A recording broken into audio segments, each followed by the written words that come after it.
जय सिया राम दर्शकों, आप सभी का बहुत बहुत स्वागत है हमारे बेहद ही विशेष कार्यक्रम स्वयं को खोजो में। और मैं हूं आपके साथ उपेंद्र कौर। दर्शकों, इस कार्यक्रम के माध्यम से हम इस बात को समझने का प्रयास कर रहे हैं कि यदि श्री राम जी को वनवास न होता तो ऐसे में दिए गए श्रापों का और वरदानों का क्या होता।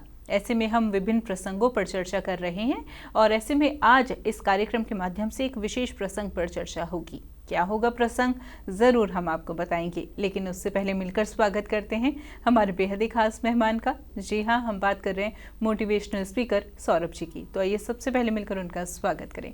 जय सिया राम सर, बहुत जय सिया राम। आपका। आपका भी बहुत बहुत स्वागत है। सभी श्रोताओं और दर्शकों का भी बहुत बहुत स्वागत है। जी सर, जैसे कि पिछले कार्यक्रम में हमने बहुत ही विशेष प्रसंग पर चर्चा की, लेकिन एक यहाँ पर प्रश्न मैं आपसे करना चाहूँगी कि आपने जब हमें यह बताया कि भरत जी का आगमन अयोध्या धाम में हो गया, उसी के साथ साथ आपने यह बताया था कि भरत जी के साथ उनके मातुल मामा यानी कि युधाजीत जी का भी आगमन हुआ।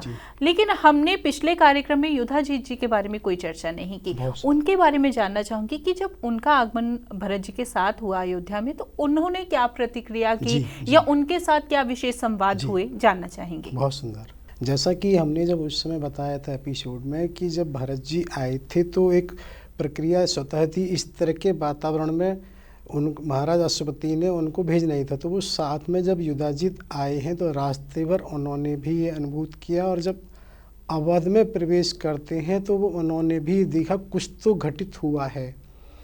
तो है क्या कि व्यवस्था की दृष्टि से भी जैसा कि रथ होते हैं, धूल मिट्टी उड़ती है, तो वो अपने को ये कहते हैं कि मैं सिर से नख तक पूरा धूल में अटपटा हुआ हूँ और इस तरह मुझे जाना नहीं। और दूसरा व्यवहारिक बात ये भी होती है कि जो उपहार वगैरह वो लाए हैं, क्योंकि इनको गति की अधिक चिंता थी, जिससे समय से अधिक हम जल्दी पहुँचें, तो उनके जो उपहार हैं वो भी पीछे हैं। तो उन्हें लगता है कि खाली हाथ जाना भी शायद ठीक नहीं होगा।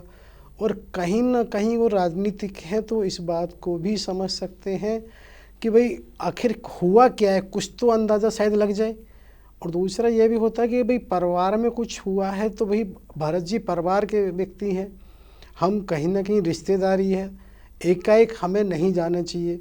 तो कुल मिला के वो इस तरह से निर्णय लेते हैं कि वो उसमें जो अतिथिशाला है, एक तरह से गेस्ट हाउस आज की भाषा में, वो वहाँ रुकने की बात करते हैं और वो वहाँ रुक जाते हैं और उनसे कहते हैं कि स्नान वगैरह करके बाद में आएंगे।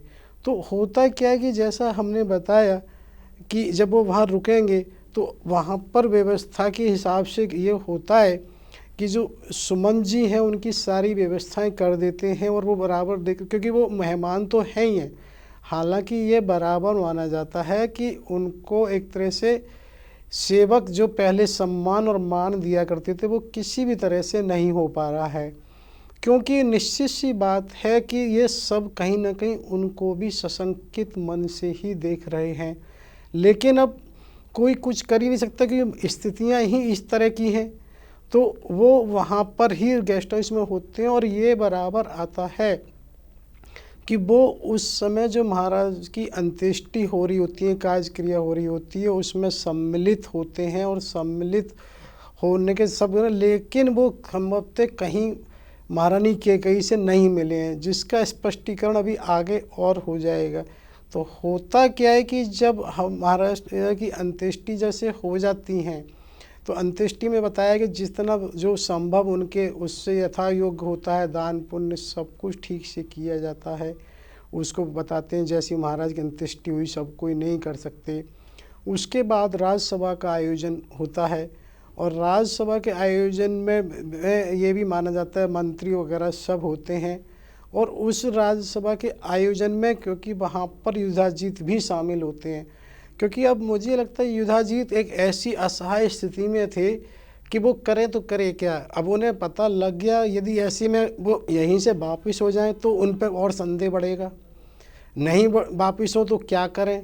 तो उनको अपने को इस तरह से कहीं ना कहीं ये था उसे भी शामिल करना ही है।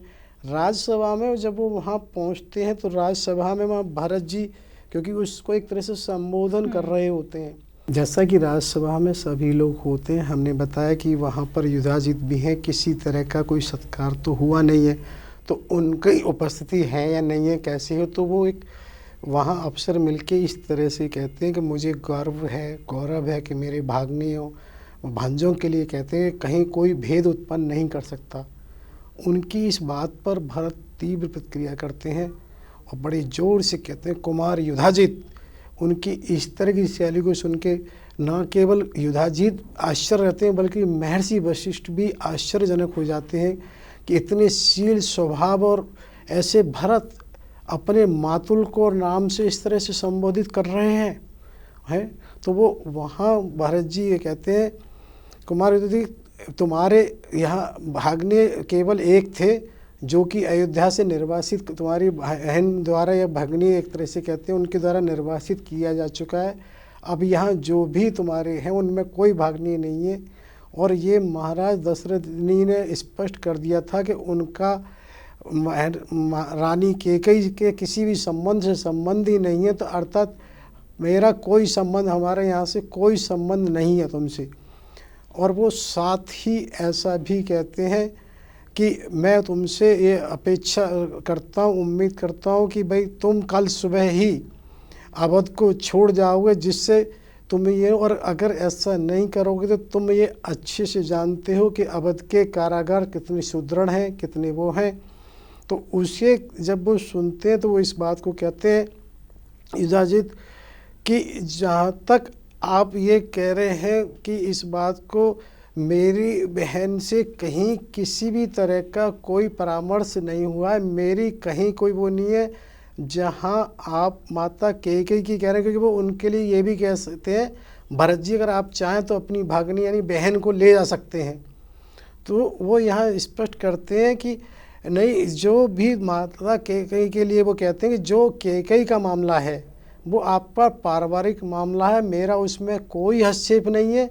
और आपको ये स्पष्ट कर देना चाहता हूँ, यदि कहीं अवध में कुछ नहीं है तो ये भी आप स्पष्ट मान लें कि कैकेयी प्रदेश में भी कैकेयी के लिए कोई स्थान नहीं है। तो यहाँ ये बात मैं इसलिए और थोड़ा सा कहना चाहता हूँ कि देखिए किन स्थितियों में उनको कितना अपमानित होना पड़ रहा है। बिल्कुल। ऐसी स्थिति में जहाँ अपमान होता है तो आदमी कहीं ना कहीं अपनों से कुछ उम्मीद करता है। बिल्कुल, मायके पक्ष से वो उम्मीद करती, लेकिन वहाँ से उन्हें मिलना तो दूर, उस समय वो आए हैं उनसे मिले नहीं, क्योंकि वातावरण ऐसा है। यदि मिलेंगे तो उन पर और शंका बढ़ जाएगी, कहीं ना कहीं इस तरह की वो शामिल हो सकते हैं। और चलो नहीं मिले, लेकिन वो स्पष्ट ये कहते हैं कि कैकेयी से हमारा कोई संबंध नहीं है और ये आपका पारिवारिक मामला है। बिल्कुल। तो और उनके लिए स्थान वहाँ भी नहीं है। बिल्कुल। तो यहाँ पर यह भी कितना वो रहता है कि एक तो जब भरत जी ने उनसे यह बात कही थी कि आप जो हैं मतलब कैसे यह सब कुछ कर सकती है, मतलब भरत जी ने जब उन्हें कुशब्द कह सकते हैं कि जब कहे थे तभी कितना उन्हें लगा होगा, क्योंकि वो उनकी माता है। और उसके बाद बारी बारी से हर कोई उन्हें जो है अपमानित कर रहा है कैकेयी माता को। जी। तो यही बात थी कि युधाजित भी वहाँ जब भरी सभा में इस तरह से कहते हैं कि नहीं, ये आपका पारिवारिक मामला है, कैकेयी के लिए हमारे कोई नहीं है। भरत जी उनसे कहते हैं युधाजित जी से, अयोध्या लौटकर मुझे आभास हुआ कि क्यों वहाँ से कैकेयी नरेश राजनीति की शिक्षा हमें बुलाकर देना चाहते थे, क्योंकि हुआ क्या है ना, चीज़ें नकारात्मक उसमें नकारात्मक ही जाती हैं। क्योंकि यहाँ युधाजित भी स्पष्ट करते हैं कि जिस समय बुलाने आए थे वो स्वयं आए थे और उन्होंने यही इच्छा रखी थी चारों राजकुमार जाएं। इसमें हम साथ साथ ये कहना चाहेंगे, जिस समय वो गए हैं इस प्रश्न को हमने अपने एपिसोड में भी डिस्कस किया था, ये चर्चा की थी कि उस समय ये बात भली भांति हुई थी और उसमें ये भी बात आई थी अगर इस तरह से चारों राजकुमार जाते रहेंगे तो नंसार एक तो है नहीं, तीनों तो प्रमुख माताएं, अन्य माताएं भी हैं, तो इसका अर्थ ये हुआ तो उस समय फिर अवध में रहेंगे कब। तो इस बात को बहुत अच्छे से विचार होने के बाद ही ये निर्णय हुआ था कि दोनों जाएंगे। तो ये बात बताने का ये है कि किस चीज़ को किस तरह से किया जाता है।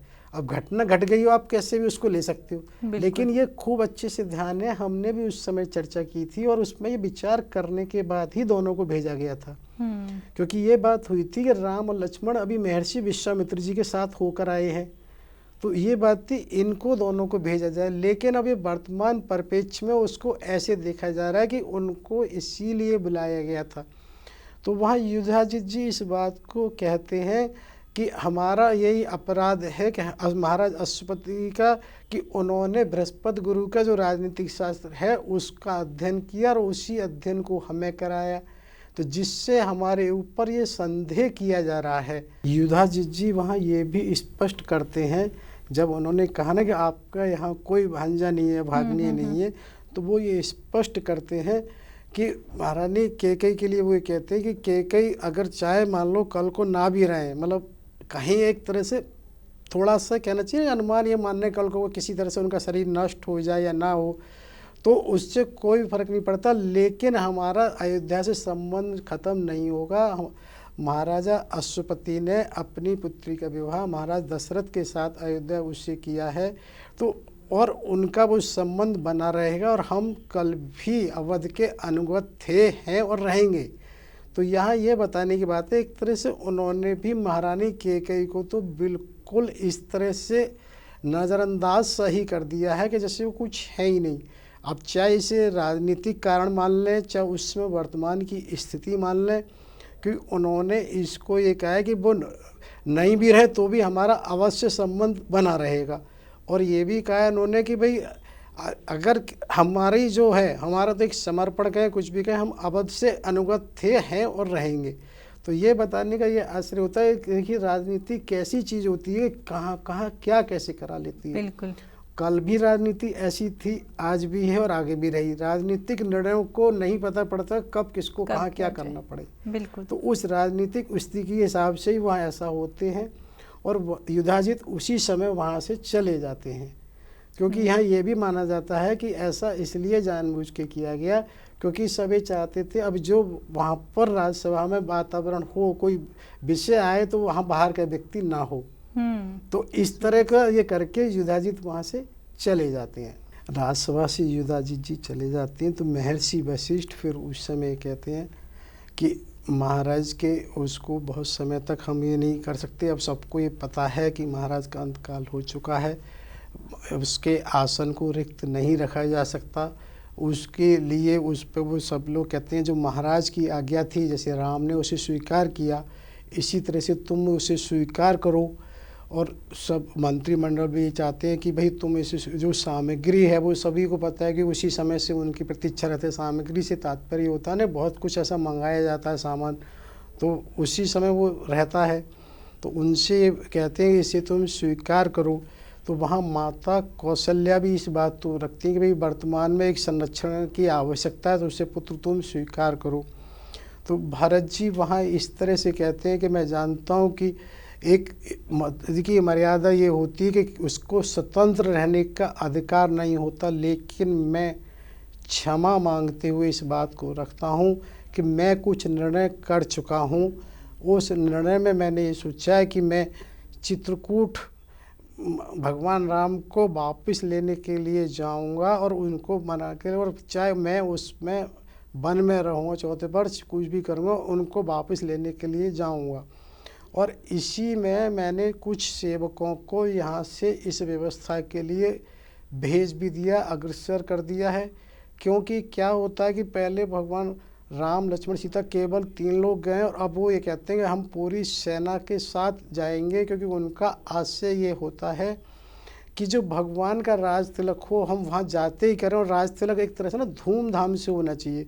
जैसे किसी का भी अगर राज तिलक की बात आती है तो उसका ये नहीं होना चाहिए गुपचुप तरीके से हो गया, क्योंकि हम वर्तमान के परिप्रेक्ष्य में भी जब देखते हैं कि कहीं भी राज तिलक समारोह होता है, कहीं तो बाकायदा बहुत सारे राष्ट्र के, प्रतिराष्ट्र के, अंतर्राष्ट्रीय मुख्य लोगों को बुलाया जाता है, किया शामिल किया जाता है, जिससे ये होता है। तो वही उनका आशय है कि भाई अगर भगवान का राज तिलक हो तो एक गुपचुप तरीके से ना हो, उनको बाकायदा पूरी सेना सामग्री और सबके साथ जाने के बाद, और जब सबके साथ जाएंगे तो व्यवस्थाएं आवश्यक होती हैं।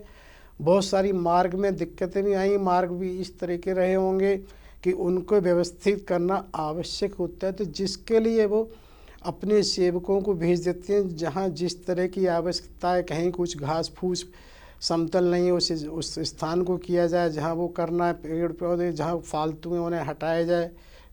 जिसे कहना चाहिए कहीं कांटे वगैरह हैं, कहीं पुलियाओं की आवश्यकता है, कहीं किसी चीज़ की आवश्यकता है, तो वहाँ जब वो इस तरह से करते तो सब उनके उसका स्वागत करते हैं, क्योंकि वास्तव में तो सब ही कहीं ना कहीं राम से जुड़ना और उनके साथ और उनके पास जाना ही चाहते हैं। क्योंकि ये पहले भी बताया था, जब वो साथ में गए थे तो उनको पूर्वा चकिया पर सोता हुआ ही छोड़ गए थे भगवान। तो अगर उन्हें ये अवसर मिल रहा है तो निश्चित रूप से जाने की बात कहेंगे, तो सब जाना चाहते हैं। और तभी भरत ये भी कहते हैं यदि माता के लिए कैकेयी ना जाए तो भी कोई बात नहीं है। तो यहाँ ये बताना आवश्यक है कि जब जाने की बात आती है तो उस जाने की बात में कहीं ना कहीं सभी का ये बराबर रहता है कि हम रह नहीं जाए। तो उसमें जब जाने की बात आती है तो एक व्यवस्था की बात आती है कि व्यवस्था के हिसाब से क्या रहना चाहिए। तो वहाँ पर ये महर्षि वशिष्ठ ये कहते हैं कि बल्कि पहले तो भरत जी इस बात को कहते हैं कि साक्षात भगवान राम के होते हुए किसी को किसी व्यवस्था की आवश्यकता नहीं है, वो पूरे जगत की पूरी सृष्टि के ही पालक हैं। तो हमें अवध की चिंता करने की तो आवश्यकता है ही क्या, हम क्यों करें चिंता अवध की।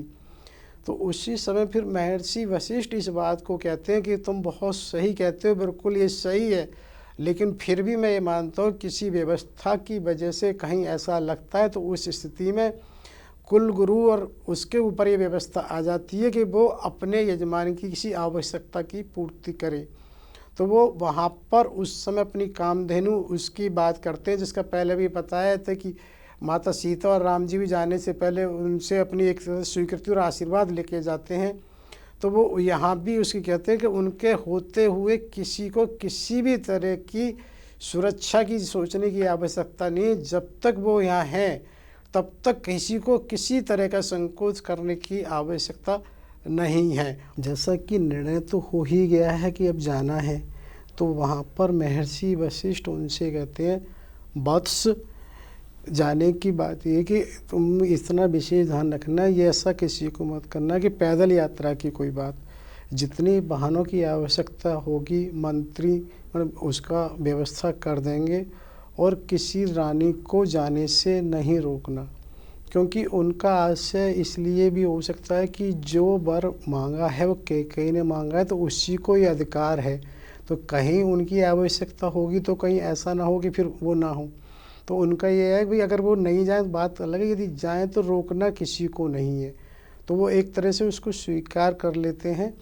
जब स्वीकार कर लेते हैं तो होता है क्या है कि सुबह जब जाना है तो वहाँ ऐसा आता है कि केवल तीनों रानियों के अलावा कोई महिला नहीं गई है।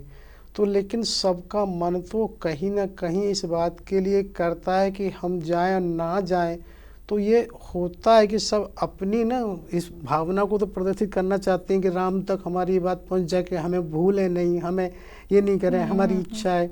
तो इस बात के लिए वो माता सुमित्रा, क्योंकि सबको ही पता है माता सुमित्रा ही इस समय व्यवस्था और उसमें बहुत तत्पर है, तो ऐसा कहीं आता है कि उनका जो सदन है वो रात भर इस तरह से वो भरा रहता है महिलाओं से, और वो उसी व्यवस्था में रहते हैं, क्योंकि सुबह तो सबको जल्दी जाना ही होता है।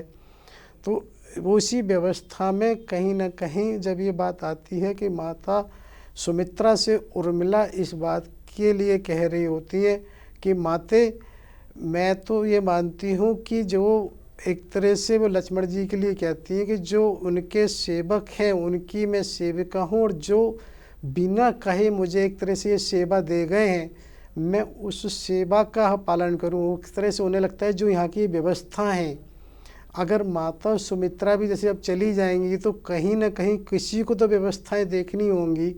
तो वो माता उर्मिला इस बात को कहती है कि नहीं, मेरे लिए तो यही है कि जो मुझे वो सेवा दे गए मैं उसको ठीक से कर सकूं, और जब तक मुझे वो स्वयं यहाँ से अनुमति या नहीं कहेंगे तो मेरी तो जानने की बात ही नहीं है। तो वो इस व्यवस्था की जब बात करते हैं तो माता सुमित्रा को बहुत अच्छा लगता है कि धन्य भी तूने इस चीज़ को समझा है, तेरी जिम्मेवारी, और उसे गले से लगा लेती हैं। और वो श्रुतकीर्ति के लिए इस बात को कहती है अगर तेरी इच्छा हो तो मैं देवर के लिए, शत्रुघ्न के लिए कुछ, वो एकदम लज्जा से हो जाती है, नहीं नहीं जीजी आप क्या कह रहे हो, कैसी बात कर रहे हो, मेरे जानने का तो मतलब ही नहीं है। और आप भली भांति जानते हो कि भी सेवक को सेवा करने के लिए कैसे वो साथ में होंगे, सेवा हो सकती है। तो सेवा मूल है, तो वो इस बात को कहते हैं मेरी जाने की कहीं कोई बात है ही नहीं। तो वो इस बात को विशेष ये कहने की है कि यहाँ भी सभी को एक दूसरे का ये बराबर ध्यान रहता है कि कहीं किस तरह से उनको करना है। तो माता ये उर्मिला है, वो श्रुतकीर्ति है, आपस में इस तरह से वार्ता कर रहे होते हैं। श्रुतकीर्ति क्योंकि वहाँ उस तरह से मांडवी वगैरह से कह रही होती हैं कि ये देखिए अब कौन लौटेगा कौन नहीं लौटेगा, क्या तो माता सुमित्रा से कहती, तो माता सुमित्रा खुद इस बात को कहती है कि पता नहीं किन लोगों की एक तरह से वो ना कि इच्छा या उनकी वो उनको वहाँ ले गई हैं, और ये कुछ कहना मुश्किल होगा कि क्या होगा, क्योंकि जिस कार्य के लिए जिन जिन को वो सोच के गए हैं, क्या उसे वो छोड़ के आ पाएंगे राम, क्योंकि ये भी संभावना नहीं है, राम नहीं आएंगे तो लक्ष्मण नहीं आएंगे। और जिस तरह का वर्तमान में भरत जी की दशा दिखाई सबको दे रही है, तो सबको लगता है ये भी नहीं कहा जा सकता कि भरत भी लौट कर आएंगे। सिर्फ अगर संभावना होती है तो एक तरह से शत्रुघ्न जी की होती है, क्योंकि वो सबके एक तरह से आदेश मानने के लिए या व्यवस्था के हिसाब से किसी उससे कि वो लौट आए, तो वहाँ पर इस तरह की करते करते हो जाती है। और वो सदन एक तरह से महिलाओं का ही वो हो रहा, आपसी चर्चा इस तरह से हो रही होती है, और उसी उसमें रात बीत जाती है। और क्योंकि सुबह सबको ब्रह्म मुहूर्त में जाना ही है, तो सुबह ब्रह्म मुहूर्त में स्नान वगैरह करके वहाँ पर सब लोग आते हैं। और ऐसा भी आता है उस समय कि सबसे पहले माता कैकेयी शिविका में आके बैठती, यानी डोली में एक तरह से। तो यहाँ ये वाली बात है कि देखो क्या उनका एक स्थिति रही होगी, क्योंकि अब उनकी स्थिति है कि अब वो जहाँ भी जैसे होती हैं वहाँ भी जब डोली में आके बैठती, तो किसी भी सेवक ने उनको ये इस दृष्टि से देखा है, क्योंकि सेवकों की भी मजबूरी है कि वो क्या माने, कल को कहीं कोई उनसे कह दे तुम उनको क्यों लेके जा रहे हो, क्यों कर रहे हो, तो वो भी एक असमंजस की स्थिति में है कि उनको खुद नहीं समझ में आता कि उन्हें क्या करना चाहिए। तो ऐसा बताते हैं कि उस समय वो स्वयं सबसे पहले आके बैठती हैं, जिसको भरत जी भी देख लेते हैं, वो कुछ नहीं कहते। तो शत्रुघ्न जरूर भरत जी से एक तरह से कहते हैं भाई क्या करना है, तो वो उस बात को कहते हैं नहीं, इनकी जैसा हमने पहले भी कहा कि नहीं चलने दो, कहीं कोई बात नहीं है, वहाँ उस तरह की उपयुक्ता हो सकती है। और बन की कहीं बात होगी तो कैकेयी ने एक तरह से वरदान मांगा है और वही वापस लेने का अधिकार रख सकती है, किसी अन्य को नहीं। तो यहाँ ये बताने का है कि एक तरह से उनको बराबर सशंकित, क्योंकि जो सेवक हैं वो इस बात को सोचते हैं कि उन्हें उनकी मजबूरी है, क्योंकि अब वो क्या करें, न कि में उन पर आरोप लग जाए तुम इनका ध्यान क्यों कर रहे हो, तो वो उनको करेंगे तो भी उनकी समस्या नहीं कर रहा है, तो सबको ये लग रहा है उनको कोई भी हर सेवक नज़रअंदाज कर रहा है। लेकिन वो ये देखो रात भर संभव तो नहीं सोए, क्या है कि सबसे पहले वो वहाँ के उसमें बैठ जाती हैं शिविका में, और वहाँ अन्य माताएं भी बाद में आती हैं। और वहाँ इस तरह से कहीं आता है कि सभी लोग दल और पूरे वो आते हैं, काफ़ी बड़ी एक वाहिनी और संख्या में जाती हैं, पूरे गज भी हैं, अश्व भी हैं, पूरी इस तरह से। और बाकी दोनों माताएं हैं वो पीछे की तरफ कहीं होती हैं। जैसा कि क्या है कि सारी तैयारी पूरी हो चुकी है, और वहाँ किसी को, क्योंकि महर्षि वशिष्ठ ने कहा था नंदिनी जो गाय है जो कामधेनु, उसके होते हुए सुरक्षा की कहीं कोई बात ही नहीं है। तो वो एक तरह से व्यवस्था उनके समय उनसे आशीर्वाद लेके चलते हैं। और जब वो जाते हैं तो जैसा कि ये पहले कहा गया था कि भरत जी ने एक दल व्यवस्था की दृष्टि से पहले ही वहाँ भेज दिया है। तो होता क्या है कि सबसे पहले निषाद राज वाला वो पड़ता है, तो निषाद के उसमें जो कार्यदल जा रहा होता है तो तभी उन्हें सूचना और वो मिल जाती है। तो वो लेकिन वो क्या करते हैं, एक तरह से उस कार्यदल को इससे राजनीतिक माने विभाजित करके उसको जाने देते हैं, वो अपना कार्य कर रहे होते हैं। अब इधर वो ज़रूर इस बात की तैयारी कर रहे होते हैं, क्योंकि ये विचार वहाँ पर निषाद राज के साथ कोई बहुत बड़ा ऐसा मंत्रिमंडल या कुछ वो तो है नहीं, वहाँ तो निषाद राज एक तरह से राज हैं, राजा हैं, तो वो जो निर्णय, और वहाँ ये व्यवस्थाएं भी नहीं होती हैं, बहुत अधिक विचार विमर्श जैसी कोई चीज़ है जो जिसको उनके निषाद राज ने निर्णय ले लिया वो सर्वोपरि होता है, मान्य होता है। तो वहाँ जैसी सूचना थोड़ी बहुत मिल रही होती हैं, वहाँ ये माना जाता है कैकेयी के ही पुत्र हैं भरत, हो सकता है वो इसलिए जा रहे हों कि 14 वर्ष के बाद यदि राम वापस आएंगे तो सारी जनता उन्हें चाहेगी, तो जब उन्हें चाहेगी तो राज वो में हो सकता है। तो निष्कंटक करने के लिए कहीं कोई ये कह रहा है कि एक बहुत बड़ा राजकोष छोड़ा है महाराज ने कुबेर का सा, उसको सुरक्षित रखने के लिए भी ऐसा है। तो जैसे विचार होते हैं वो कहीं ना कहीं पहले एक नकारात्मक चीज़ की संभावना जल्दी होती है, तो उसी को ये विचार चल रहा होता है। लेकिन निषाद राज क्योंकि पहले से ही सबसे जुड़े हैं और वो उसमें भी भगवान राम से तो विशेष उनका वो रहा है, जैसी रात में वहाँ रुके थे और उसी व्यवस्था में वो कहते हैं ऐसा हो ही नहीं सकता हमारे पास, हम ये भली भांति जानते हैं, ना तो अवध की सेना से लड़ने की क्षमता है न कुछ है, लेकिन राम प्रेम के कारण कहते हैं हमारे यहाँ तो चाहे बच्चा बच्चा मरण जानता है, इस अवसर को, इस उत्सव को कहीं कोई नहीं चुकेगा। मरण हो जाएगा लेकिन जीते जी हम किसी भी तरह से ऐसा नहीं हो सकता कि हम उनको पार उतर जाने दें। जब तक एक भी बच्चा यहाँ रहेगा तब तक ऐसा नहीं हो सकता। और उसी व्यवस्था की दृष्टि से वो पूरी व्यवस्था एक तरह से अपने उसमें कर देते हैं और यहाँ तक कहा जाता है कम से कम 500 नाव इस तरह से यम उसमें गंगा नदी और उसमें नदी में कहीं होती हैं जिनमें वो भी होते हैं शस्त्र वगैरह कि उनको इस सारे पर ही उस तरह से किया ऐसा वो सारी तैयारियां, क्योंकि उन्हें ये लगता है कि इसमें हमें ये अवसर मिल रहा है नहीं हमें पूरी, और ये वो समझते हैं कि ऐसा नहीं हो सकता फिर भी, लेकिन जब वो इस तरह की बात कर रहे होते तो तभी कोई अपशकुन मीन्स एक ऐसा माना जाता है कोई छींक होती है। तो जैसा कि हमने बहुत अनेक बार किया कि कहीं भी कुछ भी ऐसा नहीं होता कि अचानक हो जाता है, बात ये होती है कि छींक भी क्यों आई है। तो छींक आती है तो एक बार उस पर विचार होता है, तो जो उस समय वहाँ उनके कोई वृद्ध होते हैं शुभ चिंतक होते हैं वो इस पर विचार करते हैं, तो वो उस समय इसका अवलोकन करते हैं कि इस दिशा से इस समय ऐसे छींक आई है तो इससे तो ऐसा आभास हो रहा है युद्ध होगा ही नहीं। फिर इस पर ये बात आती है तो इसको कैसे माना जाए कि क्या विचार किया जाए। तो इस समय ये कहा जाता है काम करते हैं उनसे भरत जी से मिलने चलते हैं और इसमें मिलने में उपहार स्वरूप हम उनको भेंट के स्वरूप कुछ सामग्री ले चलते हैं। उस सामग्री वो क्या करते हैं कि एक तरफ मछली वगैरह एक तरफ कंदमूल फल वगैरह लेके उनको मिलने के लिए जब जाते हैं तो जब वो दूर से जाते हैं तो भरत जी स्वतः ही एक तरह से उनको देख के बड़ा प्रणाम और वो करते हैं, जिससे स्वतः ही फिर तो कुछ बात पूछने की रह ही नहीं जाती है। तो वहीं उसी समय वो दोनों आपस में वो वहीं पे एक दूसरे से मिलते हैं। सर बहुत ही सुंदर प्रसंग पर चर्चा चल रही है, हालांकि मन बिल्कुल नहीं कर रहा कि यहाँ पर इस विषय को विराम दिया जाए, लेकिन समय का अभाव है।